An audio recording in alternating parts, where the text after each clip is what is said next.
माथा बैन पगड़िया बोले बम बोले सब कमरिया। माथा बैन पगड़िया बोले बम बोले सब कमरिया। माथा बैन पगड़िया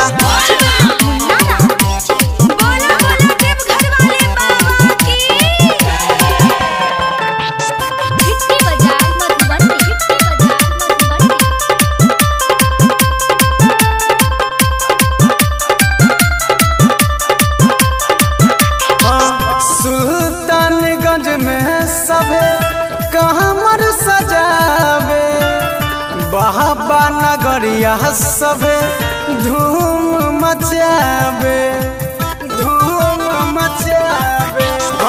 सुल्तानगंज में सबे कमर सजावे बाबा नगरिया सबे धूम मचावे।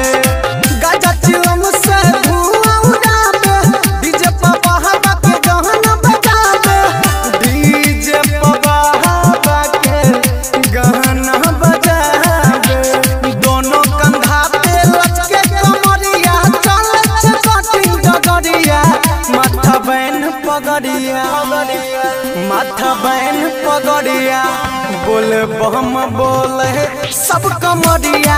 माथा बैन पगड़िया बोले बम बोले सब कमरिया। माथा बैन पगड़िया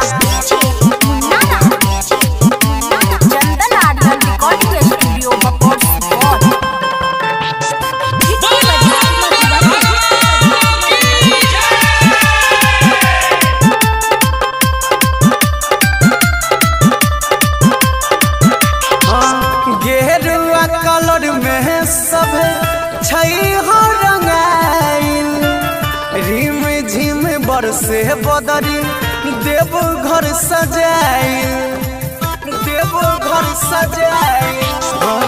गेरुआ कलर में हो सब रंगाइल रिम झिम बरसे बदरी देव घर सजाइल।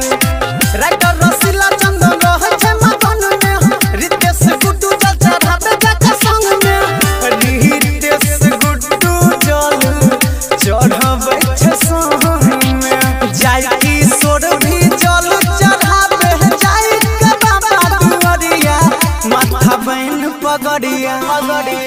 माथा बैन पगड़िया बोले बम बोले सब कमरिया। माथा बैन पगड़िया बोले बम बोले सब कमरिया। माथा बैन पगड़िया।